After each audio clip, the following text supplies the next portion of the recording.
Hey guys, it's Brindley Tucker, and I am so excited. So I am joining you from Dallas this evening. Um,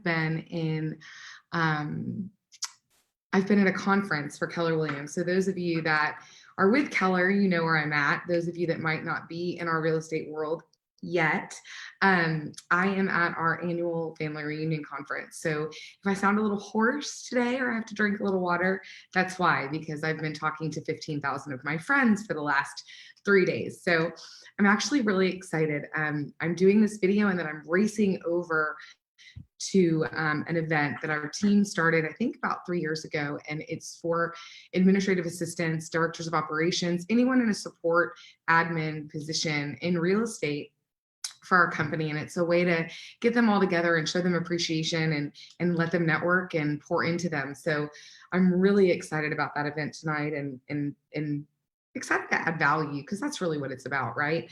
So when I started thinking about tonight's topic, I was like, what do I want it to be? Sometimes I know what I'm going to talk about. God brings it to me during the week, and then sometimes I don't, and I just wait for the right thing to come. And it's funny, touche, that I just said wait, because that's what tonight's about. Tonight is about learning to wait for God's timing. And a lot of people ask me, when you decided to make this big change in your life, how did you pace yourself to be patient and to wait for things to happen? Because sometimes when we make these decisions in our lives and we decide we want to do something, I'm not strong-willed at all or independent at all. And yet being an independent, strong-willed individual, I want things to happen fast and I want them to happen now.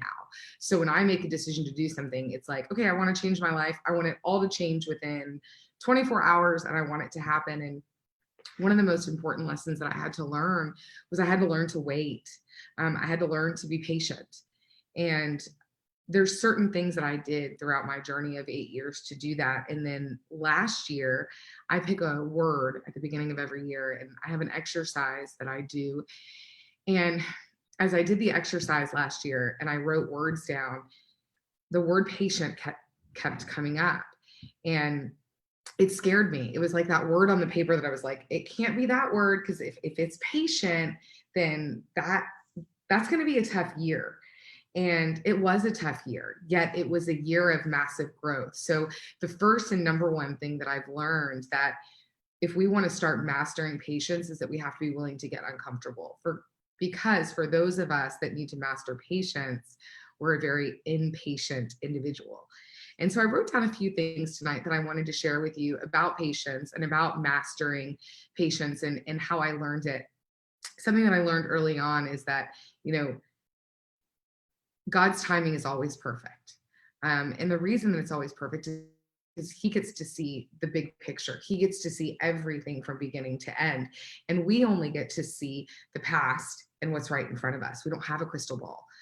So the more that we are congruent with God, and the more that we're in tune with ourselves, and again, in alignment with where we want to go, our intuition will guide us. Our intuition will tell us when we need to be patient. Our intuition will tell us when we need to move forward. And typically when things are right, they don't have to be forced. When things are right, we don't have to be impatient. Typically impatience comes with things that we're trying to force. And that's something that I've learned. And I remember when I first decided to change my life, and I would wake up in the mornings and I would want to jump right out of bed. And a mentor and a friend said, when you wake up in the morning, I want you to take 15 minutes and I want you to just be. I just want you to lay in bed and just be, whether you pray, whether you're in your thoughts. And so it became this mantra of just taking time to just be still, because I still don't sit still very well, yet back then I couldn't sit still for more than 2 or 3 minutes, if that. I had the patience of a gnat. So it was learning to just be. And then something else I wrote down is that when emotions overcome, patience retreats. So it's kind of like we've talked, and you'll hear me talk about, when emotion comes in, the logic goes out. It's the same thing with patience. When our emotions take over situations, patience retreats. It flies out the window. So one way to get yourself into a place of patience is by mastering your emotional intelligence. So how are you controlling your emotions in certain situations? And that will in turn allow you to handle the situation in a more patient way. In The Power of Now, which is a great book by Eckhart Tolle, he talks about just being grateful and being in the now. And he talks in that book about waiting in line. And most of us that are impatient do not like to wait in line. And I wrote down in my notes, wait, power of now. And instead of standing in a line and thinking, oh my goodness, this is like taking forever. Why is this taking forever? I have places to go. I have things to do. Sit and say, I'm grateful. I'm grateful to be able to be standing in this line. I'm grateful to be here today and have the opportunity and the ability to stand in line. You get to stand in line and wait. You get to breathe the air that you're breathing while you wait, because sometimes we take for granted that everything here is a gift. Being here is a gift. Being alive is a gift. Being able to breathe is a gift. So therefore, waiting in line is really a gift because you're getting to wait in line. So that helps learning to wait by being in gratitude around the fact that you're getting the opportunity to wait. Stay busy. This is a big one for me. When I'm waiting on big decisions, or I'm in a lot of transition. I have been for the last few months, and there's been a lot of things going around and decisions that have been made and things that I've needed to wait on. And one of the biggest things that's helped me is to stay busy. Stay busy in service, getting out and volunteering, being in service to others, building certain, pouring into other things. I've been pouring into my team a lot and pouring into our systems and just things, idle hands are a devil's playground. So just learning to stay busy, to make the time so that you're not dwelling on, so that you're not dwelling on the things that you're waiting for, because what we focus on expands. And if we continue to focus on it, then it's going to grow, and our impatience is going to grow, and we're going to feel like we're waiting forever and forever and forever, when really it hasn't been that long. It's just all we're thinking about. Excuse me, bad timing to get a tickle in your throat. Envision yourself waiting. This has been something that I've really been working on lately, is when I know that something is going to be difficult, or I know that, patience is going to be required, is I take time to close my eyes and to get in the space of observing myself doing the thing that I want to see happen. So if patience is something that I want to master, getting in a space where I quiet my mind and I quiet myself to observe myself being patient. So getting into those situations, and even if it's as simple as, let's say that I'm very impatient in traffic and it's causing a lot of anxiety and a lot of stress, picturing myself in traffic, being calm, waiting, being patient, and envisioning what that feels like and what that looks like, so that when I get into those situations, I've already envisioned and felt what it looks like to be there. And then I can just mimic that behavior and become that behavior that I've observed. Another thing that I've realized lately with patience and waiting is that sometimes we don't need to wait. Sometimes we need to set a boundary. Sometimes we need to use our voice to say, I've waited long enough, and I appreciate the opportunity to be patient and to wait, yet I'm not waiting any longer.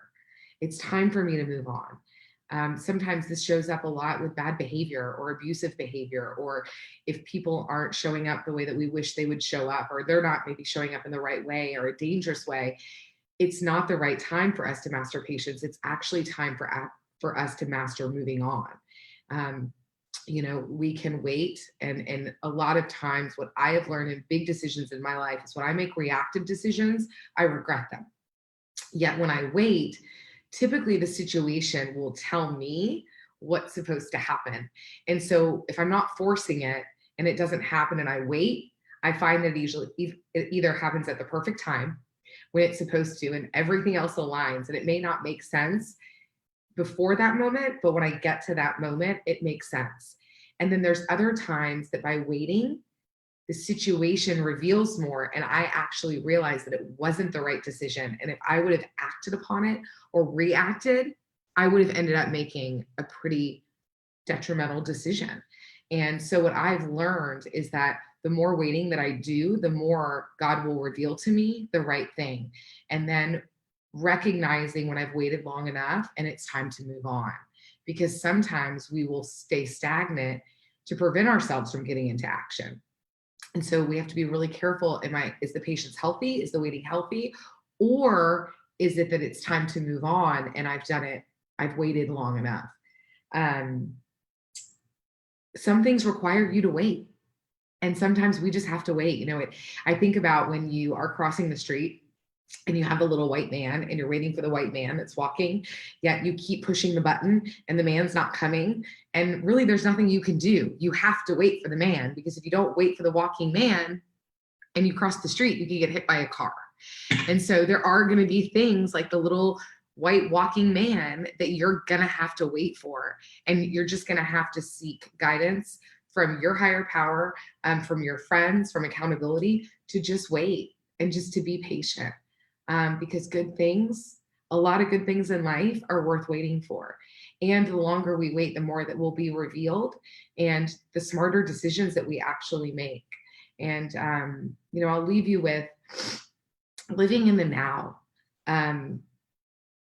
There are so many stories that have happened in the last few weeks of parents that have lost their children, husbands that have lost their wives that have lost their husbands, parents that have lost their children. And every day is a gift. And our impatience prevents us from living in the now.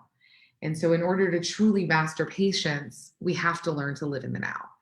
And one way that I've learned to do that is through gratitude and being grateful. Again, waiting in line and being grateful that I get to wait in line, that I get to be here with you, and I get to have the ability to master patience. I have the ability to say no to certain things and move on. I have the ability to wait because I'm alive, because I'm here and I'm getting to live this amazing life.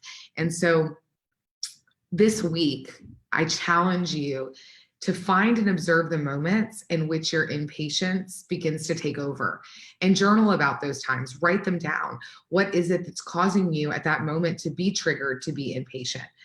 Is it that you want to be somewhere else? Is that maybe you're not in gratitude around where you are? And live in the now. When our egos start taking us to the future and start wondering what's out there, that's when our impatience grows and our emotions manifest themselves. So I just challenge you this week, remember that emotions make patience retreat, and to really truly master patience, just be. Tell yourself to just be. Keep busy. Journal about your impatience and what are the triggers that are causing it, and ask someone to hold you accountable to learning to wait. I love you guys. I'm so excited. Thank you so much. I've got a lot of positive feedback about these videos. I am open to your topics. If there's anything you want to ask me, talk about, private message me, reach out. My cell phone number is 727-512-9098, 727-512-9098. Brindley, BRINDLEY at brindleytucker.com. You can also email me or private message me on Facebook or Instagram. Have a great week, guys, and work on that just be. And we'll talk to you next week. Bye.